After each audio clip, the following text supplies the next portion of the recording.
Hey everyone, and welcome back for another deep dive. Today we're tackling a pretty heavy topic, but it's definitely fascinating. Yeah. Crime. Yeah, crime. What is it about crime that makes it so interesting? What makes people break the rules? Why would anyone cross the line? Well, good questions, right? Yeah. Yeah. Luckily, we have this really cool article from Mondak called Crime and Its Causes in Society. Yeah, it's a great article. It really makes you think. You know what I thought was interesting? What's that? It starts off by asking what crime even is, Oh, yeah. I never really thought about that. right? I guess I just assumed it was like, doing something bad or breaking the law, but Well, that's part of it, but the article goes deeper. It says crime is ultimately violating someone's rights, harming the community in some way. But wow. but it also says what we consider a crime can actually change. Wait, really? What do you mean? Like, what's a crime in one place or time might not be somewhere else, or even, years later? Oh, like how people used to be able to smoke pretty much anywhere, but now you can't. Exactly. The article even mentions the alcohol ban in Bihar, India. Oh, wow. Yeah, good point. So basically, what's considered a crime isn't set in stone. Right. It evolves. So, have you noticed any changes like that, in your lifetime? Hmm. That's a tough one. Ah. Hmm. I think how we see things like cyberbullying. Oh, yes, cyberbullying. It used to be just kids being kids, but now it's taken way more seriously. Absolutely. Huge shift. Shows how our idea of crime changes with technology and just how society views things. Totally. Okay, so let's get into WHY people commit crimes. All right, let's do it. This article is awesome because it looks at it from all these angles: Hmm. biological, sociological, psychological. So it's not as simple as like some people are just born bad. Nope. That Way more nuanced than that. No single answer. Okay, so let's break it down. What about those biological theories? Do they say criminals are like predetermined, like it's all in the genes? Well, there was this old theory by Cesare Lombroso. He thought criminals actually looked different, like evolutionary throwbacks. Oh, wow, like you could spot them just by looking. Yeah. Luckily, we've moved past that. So, no judging a book by its cover. Exactly. Today, most experts look at it as biosocial, meaning your genes might give you certain tendencies, but it's how those mix with your environment that really matters. So it's not destiny, it's more like possibility. Yeah, think of it like this.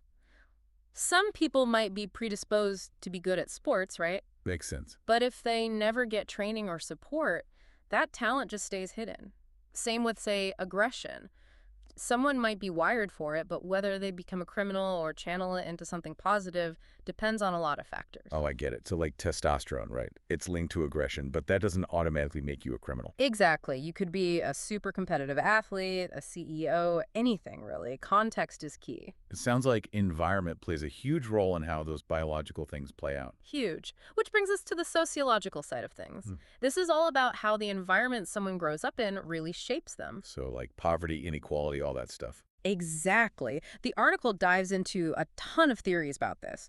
For example, social disorganization theory, which says neighborhoods with weak social structures, like places with high poverty or not much community support, tend to have more crime. Makes sense if everything feels kind of broken down around you. Yeah, almost like that broken windows theory. Oh, where seeing one broken window makes people think it's okay to break another. Exactly.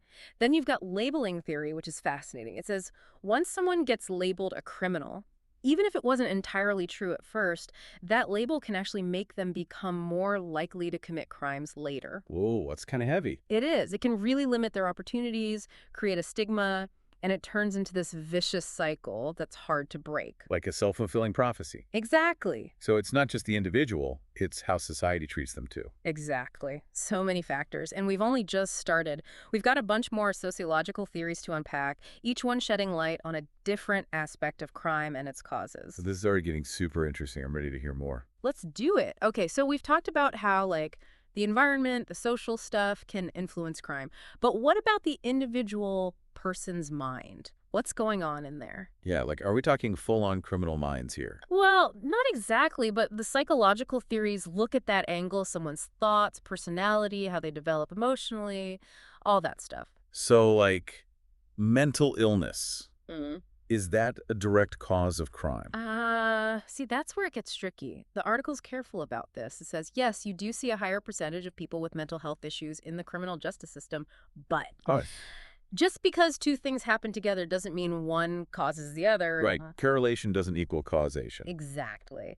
So having a mental illness doesn't make you a criminal. And tons of criminals don't have mental illnesses. Archer. Important distinction. Super important. We got to avoid those stereotypes. The article talks about a bunch of other psychological factors that might play a role, though. Mental illness is just one piece of the puzzle. Okay, so what are the other pieces? What could make someone more likely to commit a crime, psychologically speaking? Well, one idea is stunted psychological development.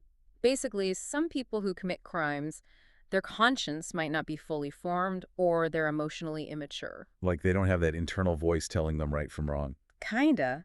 Like their sense of empathy or guilt hasn't developed the way it should. Wow. So what about someone's childhood? Does that factor in? Huge factor. The article talks about how if you grow up surrounded by violence, aggression, you kind of learn that's how you deal with things. It becomes normal. Sadly, yeah. You're conditioned to respond that way. It doesn't excuse anything, but helps explain it. So nature and denurture both matter. Big time. And it's not just about bad stuff happening. Even the lack of good stuff, like positive relationships, that can mess you up. Yeah, if you don't have that support, that love, you might not learn how to handle emotions, Yeah. conflict, all those important life skills. Exactly. Those missing pieces can make a big difference later on.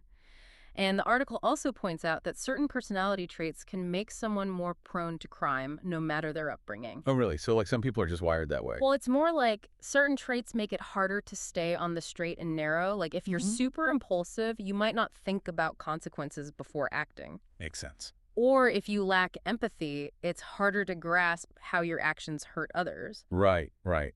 So these traits, maybe combined with a rough childhood or seeing violence, that's a recipe for trouble. It can be, yeah. And it's not like we can change someone's personality completely, but knowing these things helps us prevent problems, intervene early on. Makes sense. It's all about understanding the individual, not just the crime itself. Exactly. It's like those sociological theories, no easy answers. We got to look at the whole picture.